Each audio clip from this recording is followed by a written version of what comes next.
Hello friends, आज के इस वीडियो में देखिए ट्रांसफार्मर के बारे में। जो इसका हिंदी होता है ट्रांसफार्मर का हिंदी परिणामित्र, जो LP and other technical exam के लिए वेरी इंपॉर्टेंट है। तो चलिए वीडियो को शुरू करते हैं। ट्रांसफार्मर का हिंदी होता है परिणामित्र,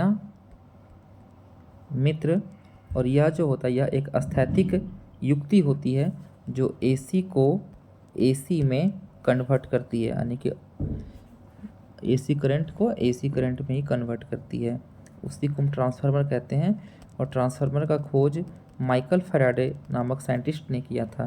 माइकल फैराडे नामक साइंटिस्ट ने ट्रांसफार्मर का खोज किया था। क्वेश्चन नंबर 1 से स्टार्ट करेंगे। ट्रांसफार्मर की दक्षता सामान्यतः कितनी होती है रेंज में?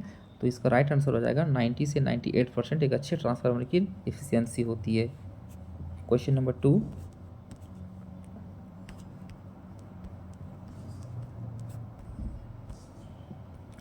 ट्रांसफार्मर में लीकेज फ्लक्स का मान किस पर निर्भर करता है? तो इसका राइट आंसर हो जाएगा लोड धारा पर निर्भर करता है लीकेज फ्लक्स का मान।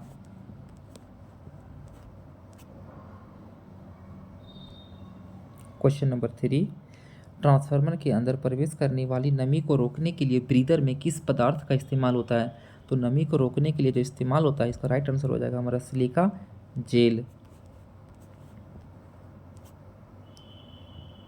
क्वेश्चन नंबर 4, बैरी प्रकार के ट्रांसफार्मर में चुंबकीय पथों की संख्या कितनी होती है? तो इस प्रकार के ट्रांसफार्मर जो होता है बैरी प्रकार का, वो हमारा अनेक होता है। क्वेश्चन नंबर 5, किसी ट्रांसफार्मर में ब्रीदर का काम क्या होता है? तो ब्रीदर का काम होता है कि नमीयुक्त प्रवाह को रोकना। क्वेश्चन ऑप्शन नंबर 20 का राइट आंसर हो जाएगा। ऑटो ट्रांसफार्मर किस सिद्धांत पर काम करता है? इसका राइट आंसर हो जाएगा स्वप्रेरण के सिद्धांत पर, यानी कि सेल्फ इंडक्शन के सिद्धांत पर काम करता है। क्वेश्चन नंबर 7, जब दो ट्रांसफार्मर समानांतर क्रम में संचालित होते हैं तो वे उनके खाली घर के आधार पर लोड का भागीदारी बनेंगे। तो इसका जब दो ट्रांसफार्मर हमारा पैरेलल में कनेक्ट हो संचालित होते हैं संयोजित होते हैं तो इसका जो भागीदार लोड का जो भागीदार होगा वो हमारा होगा ऑप्शन नंबर सी, यानी कि प्रति इकाई इम्पीडेंस के आधार पर। क्वेश्चन नंबर 8, जब दो समानांतर क्रम में संचालित ट्रांसफार्मर के लिए आवश्यक नहीं है, जब पैरेलल में ट्रांसफार्मर कनेक्ट होते हैं तो उसमें उनमें से कौन आवश्यक नहीं होता है ऑप्शन के अकॉर्डिंग? तो हमारा समान पोलैरिटी होगा, समान प्रति इकाई इम्पीडेंस होगा, समान आकृति, ये तीनों होती है। लेकिन ये हमारा ए नंबर जो होगा समान किलोवोल्ट एम्पियर में नहीं होती है इसकी रेटिंग। क्वेश्चन नंबर 9, अधिकतम दक्षता के दौरान किसी ट्रांसफार्मर का कॉपर ह्रास 1000 वाट है तो आयरन द्वारा कितना होगा? तो कॉपर का जितना 1000 वाट होगा उतना हमारा आयरन का भी होगा। इसका option number C right answer होगा। क्वेश्चन नंबर 10,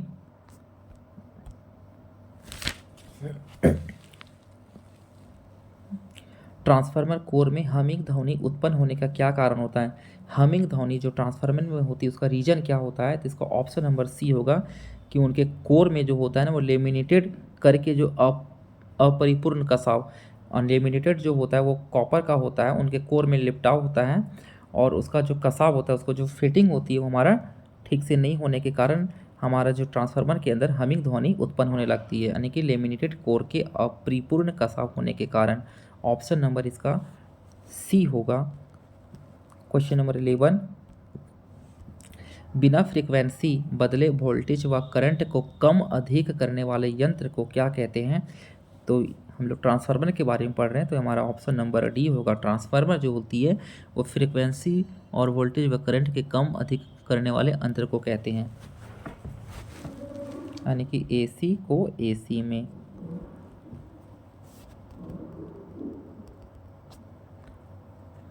सिलिका जेल का प्रयोग किस लिए किया जाता है? तो सिलिका जेल का प्रयोग जो यूज होता है वो नमी को सोखने के लिए किया जाता है। ऑप्शन नंबर ए इसका राइट आंसर होगा।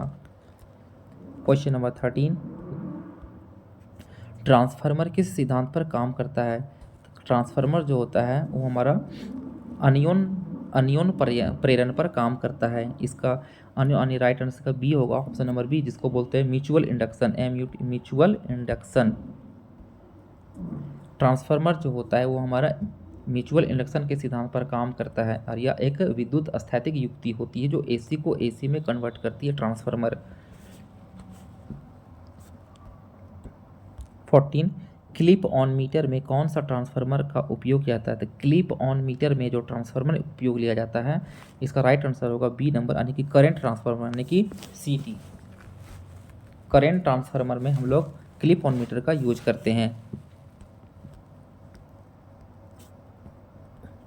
क्वेश्चन नंबर 15 स्टेबलाइजर में कौन सा ट्रांसफार्मर प्रयोग किया जाता है? तो स्टेबलाइजर में हमारा जो ट्रांसफार्मर होता है इसको ऑप्शन नंबर ए होगा, यानी कि ऑटो ट्रांसफार्मर। ऑटो ट्रांसफार्मर का यूज हम लोग स्टेबलाइजर में करते हैं। ऑटो ट्रांसफार्मर का यूज हम लोग स्टेबलाइजर में करते हैं। ऑप्शन नंबर ए इसका राइट आंसर होगा।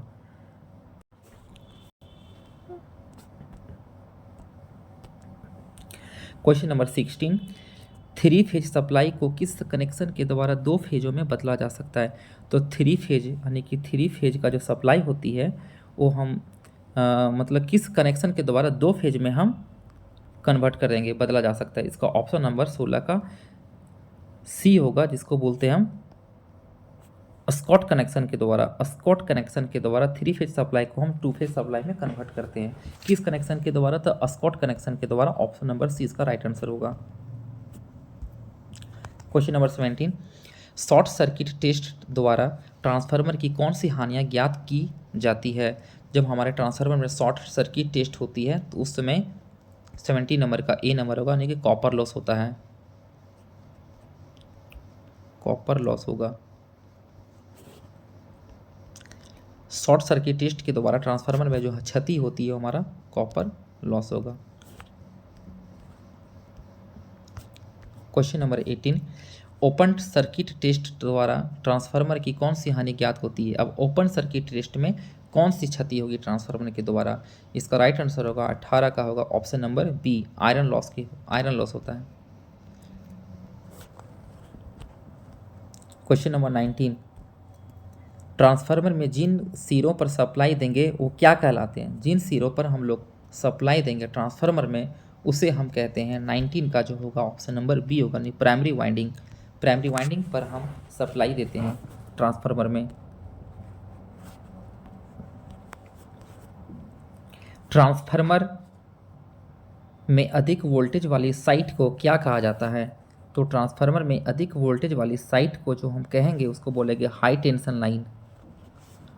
अधिक वोल्टेज वाली साइट को हम हाई टेंशन लाइन कहते हैं। 21 नंबर वे ट्रांसफार्मर जो अधिक वोल्टता को कम वोल्टता में परिवर्तित करते हैं वो क्या कहलाते हैं? 21 का होगा बी नंबर, यानी कि step down. Step down transformer जो होते हैं वो अधिक वोल्टता को कम वोल्टता में कन्वर्ट करते हैं।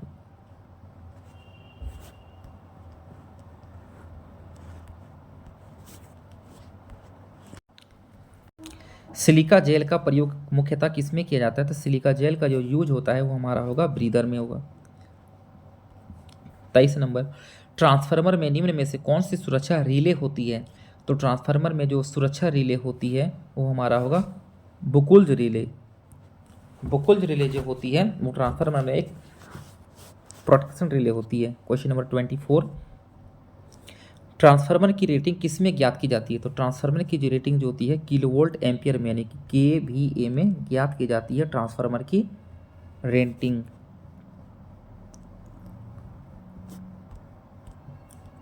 ट्रांसफार्मर की वाइंडिंग किस नाम से जानी जाती है? तो ट्रांसफार्मर की जो वाइंडिंग होती है वो दो नाम से जानी जाती है, एक होता है हमारा प्राइमरी वाइंडिंग, एक होता है सेकेंडरी वाइंडिंग।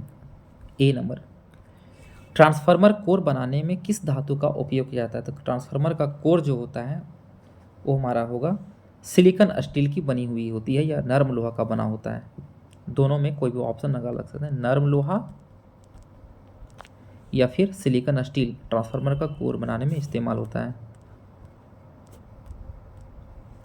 ट्रांसफार्मर तेल को किस यंत्र के द्वारा टेस्ट किया जाता है? तो ट्रांसफार्मर का जो तेल होता है वो हमारा होगा ऑयल टेस्टिंग किट के माध्यम से टेस्ट किया जाता है।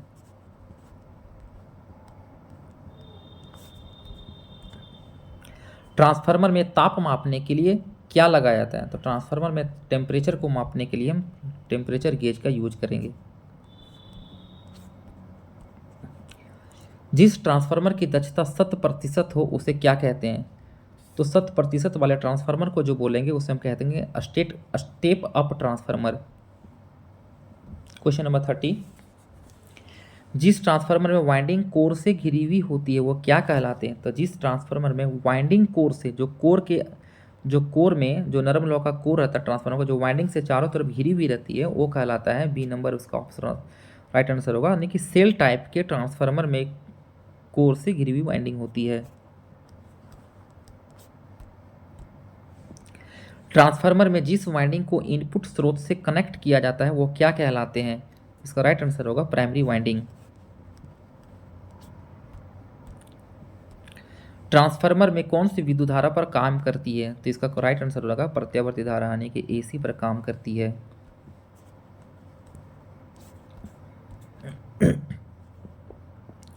अच्छे ट्रांसफार्मर की जो दक्षता होती है, इसका राइट आंसर होगा डी नंबर 90 से 98%। ऊंचाई ट्रांसफार्मर में क्या बढ़ता है? ऊंचाई ट्रांसफार्मर में जो इसका राइट आंसर होगा 47 का, उसका राइट आंसर होगा वोल्टेज। कंजर्वेटर टैंक में क्या भरा होता है? तो कंजर्वेटर टैंक में जो भरा होता है वो ऑयल भरा होता है।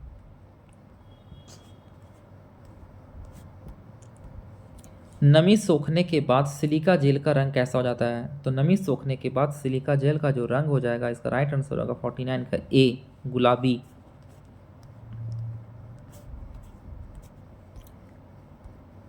एक ट्रांसफार्मर में एक लोहे की कोर प्रदान करने का क्या उद्देश्य होता है? यानी कि ट्रांसफार्मर में जो कोर जो होता है उसका क्या उद्देश्य होता है?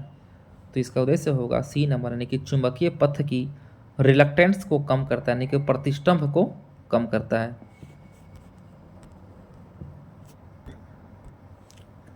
निम्नलिखित में से कौन ट्रांसफार्मर स्थापना का हिस्सा नहीं है? तो इसका राइट आंसर होगा, ये तो कंजर्वेटर भी होता है, ब्रीदर भी होता है, बकुल रिले होता है, लेकिन एक्साइटर नहीं होता है हमारा ट्रांसफार्मर में। इसका राइट आंसर जो है डी नंबर, ये हिस्सा नहीं होता है एक्साइटर, बाकी सभी होते हैं। एक ट्रांसफार्मर की रूटीन दक्षता किस पर निर्भर करती है? तो इसका आंसर हो जाएगा बी और सी दोनों, यानी कि लोड करंट पर भी निर्भर करती है और लोड का पावर फैक्टर पर निर्भर करती है, लेकिन आवृत्ति पे निर्भर ये नहीं करती है। ऑप्शन नंबर डी, बी और सी।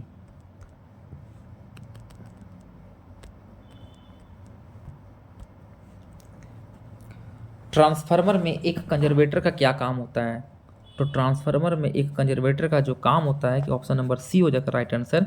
जब हीटिंग के कारण तेल एक्सपांड होता है तो ट्रांसफार्मर को नुकसान से बचाए रखता है। तो कंजर्वेटर का काम यही होता है कि हीटिंग के कारण जो तेल एक्सपेंड होता है उसको ट्रांसफार्मर को नुकसान से बचाए, क्षति से बचाए। प्राकृतिक तेल शीतलन के उपयोग कितनी रेटिंग तक ट्रांसफार्मर के लिए किया जाता है? तो प्राकृतिक तेल शीतलन का जो यूज होता है उस ट्रांसफार्मर की जो रेटिंग होती है वो कम से कम 3000 किलोवोल्ट एम्पियर तक होनी चाहिए। Option number A right answer.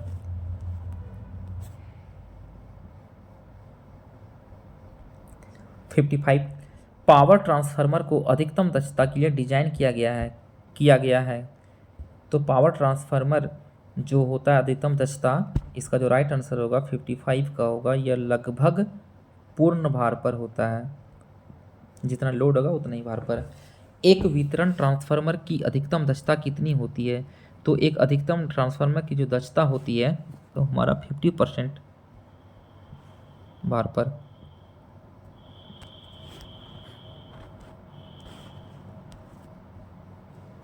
एक ट्रांसफार्मर पर शॉर्ट सर्किट टेस्ट आयोजित करते समय कौन सी साइट को शॉर्ट सर्किट किया जाता है? तो इसका राइट आंसर होगा कि शॉर्ट सर्किट जब किया जाता है तो कम वोल्टेज के पक्ष पर।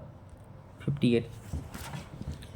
ट्रांसफार्मर की कौन सी वाइंडिंग को क्रॉस सेक्शन एरिया अधिक होता है? ट्रांसफार्मर में जो वाइंडिंग का जो क्रॉस होता है वो सेक्शन एरिया अधिक होता है किस पर? इसका राइट आंसर हो जाएगा 58 का होगा ए नंबर, यानी कम वोल्टेज के वाइंडिंग पर। Question number 59। एक ट्रांसफार्मर किस राशि को ट्रांसफर करता है? वोल्टेज, वर्तमान, शक्ति या फिर आवृत्ति? इसका ऑप्शन नंबर सी हो जाएगा, पावर पर। Option number C. 60 नंबर, एक ट्रांसफार्मर डीसी आपूर्ति को वोल्टेज को कम या ज़्यादा नहीं कर सकता है, क्योंकि यह जो होता है कि फैराडे के विद्युत चुम्बकीय प्रेरण के नियम पर वैध नहीं है, क्योंकि चुंबकीय फ्लक्स के परिवर्तन की दर जो होती है वह शून्य है। Option number C. Secondary leakage flux क्या होता है? तो सेकेंडरी लीकेज फ्लक्स जो होता है वो कम सेकेंडरी प्रेरित ईएमएफ। पावर ट्रांसफार्मर पर स्थित क्या होता है? तो पावर ट्रांसफार्मर में जो स्थित होता है उसका राइट आंसर हो जाएगा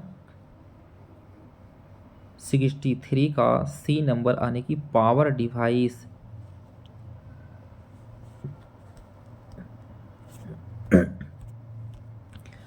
स्टेप अप ट्रांसफार्मर में आयरन कोर प्रदान करने का क्या उद्देश्य होता है? तो इसका राइट आंसर होगा डी नंबर, यानी कि उपरोक्त सभी सुविधाएं प्रदान करने के लिए। प्राइमरी सेकेंडरी के बीच कपलिंग प्रदान करने के लिए सही है। आपसी म्यूचुअल फ्लक्स की आयाम को बढ़ाने के लिए, चुंबकीय धारा के आयाम को कम करने के लिए, इसमें सभी हो जाएंगे। 64, समानांतर में काम करने वाले दो ट्रांसफार्मर किन फैक्टर के आधार पर लोड शेयर करेंगे? ऑप्शन नंबर बी होगा, यानी कि प्रति यूनिट प्रतिबाधा।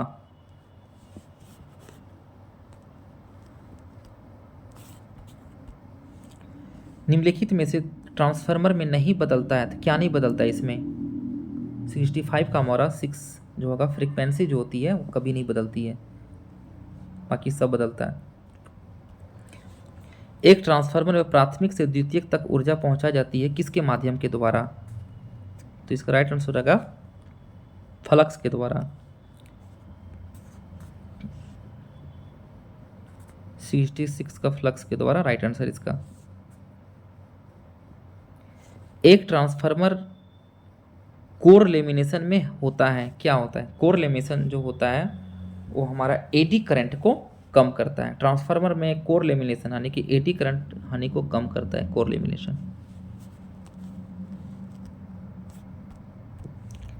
एक ट्रांसफार्मर के लेमिनेशन द्वारा उत्पादित यांत्रिक यापन कंपन की डिग्री किस पर निर्भर करती है? इसका राइट आंसर होगा डी नंबर, यानी कि सभी हो जाएंगे। कंपन यानी कि क्लैपिंग की जकड़न, लेमिनेशन का गेज, लेमिनेशन के आकार, सभी पर होगा। 69 नंबर, ट्रांसफार्मर द्वारा लिया गया नो लोड करंट आमतौर पर फुल लोड करंट का कितना प्रतिशत होता है? इसका राइट होगा आंसर होगा 2 से 5%।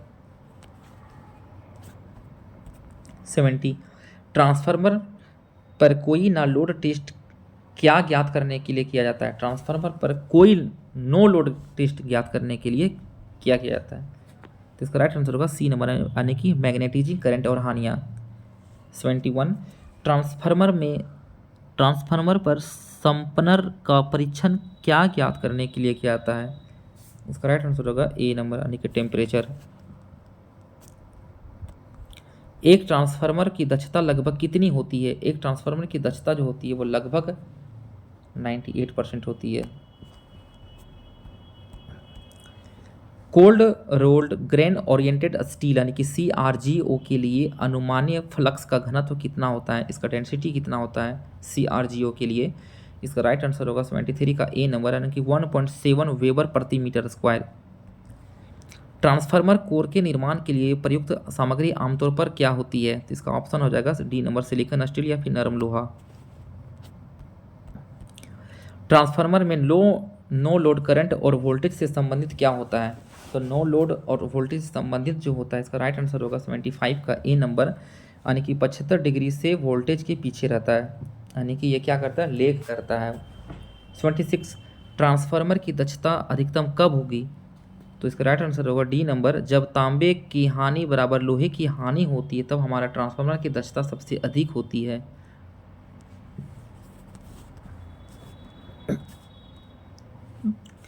ट्रांसफार्मर में कौन सी वाइंडिंग में घुमाव की संख्या अधिक होती है? तो इसका राइट आंसर बी नंबर की उच्च वोल्टेज वाइंडिंग पर। एक ट्रांसफार्मर की प्राथमिक वाइंडिंग में क्या होती है? एक ट्रांसफार्मर की जो प्राथमिक वाइंडिंग होती है उसमें होती है या तो कम वोल्टेज या वोल्टेज वाइंडिंग हो सकती है।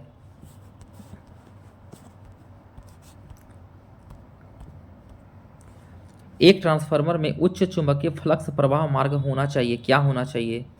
तो उच्च चुंबकीय फ्लक्स जो प्रवाह होना चाहिए वो हमारा होगा निम्न प्रतिघात। पावर ट्रांसफार्मर को ठंडा करने के लिए क्या एक सामान्य विधि है? तो पावर ट्रांसफार्मर को ठंडा करने के लिए एक सामान्य विधि जो होती है ऑप्शन नंबर सी होगा, तेल कूलिंग के माध्यम से पावर ट्रांसफार्मर को कोल्ड किया जाता है। ट्रांसफार्मर में वोल्टेज से नो लोड धारा कितनी डिग्री पीछे रहता है? ट्रांसफार्मर में नो लोड जो वोल्टेज से नो लोड जो रहती है उसका राइट आंसर होगा 81 का डी नंबर, यानी कि 75 डिग्री। 82, दिए गए वोल्टेज के लिए किसी दिए गए ट्रांसफार्मर में लोड परिवर्तन के बावजूद लगातार वाले नुकसान होते हैं। इसका ऑप्शन होगा सी नंबर, हिस्टैरिसीस लॉस या फिर एडी करंट लॉस। यदि समानांतर में काम आने वाले दो ट्रांसफार्मर के बाधाएं प्रतिशत में अलग अलग हो तो क्या होंगे? इसका राइट आंसर होगा 83 का डी नंबर, यानी कि ये समानांतर ऑपरेशन संभव होगा, लेकिन जिस पावर फैक्टर में दो ट्रांसफार्मर काम करते उनके आम लोड के पावर फैक्टर में अलग होंगे। क्वेश्चन नंबर 84, यदि R2 यानी कि R2 ट्रांसफार्मर की द्वितीयक वाइंडिंग का प्रतिरोध और के ट्रांसफॉर्मेशन अनुपात है तो प्राइमरी के लिए संदर्भित समकक्ष द्वितीयक प्रतिरोध क्या होगा? इसका राइट आंसर होगा 484 का बी नंबर, यानी कि R/K²। 85 नंबर, एक ट्रांसफार्मर में टेपिंग आमतौर पर प्रदान किसके द्वारा की जाती है? तो ट्रांसफार्मर में टेपिंग जो होती है उसका राइट आंसर होगा 85 का डी नंबर, यानी कि उच्च वोल्टेज के साइट पर। ट्रांसफार्मर रेटिंग आमतौर पर किसके संदर्भ में व्यक्त की जाती है? तो केवीए। ट्रांसफार्मर कब सांस लेता है? ट्रांसफार्मर कब सांस लेता है? जब उसका भार घटता है उसमें वो ब्रीदर के रूप में काम करेगा।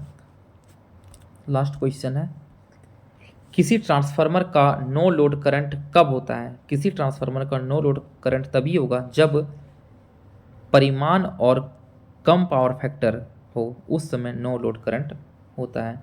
तो ये मोस्ट इम्पॉर्टेंट क्वेश्चंस पढ़ें ट्रांसफार्मर के बारे में, फिर नेक्स्ट वीडियो में मिलेंगे। थैंक्स।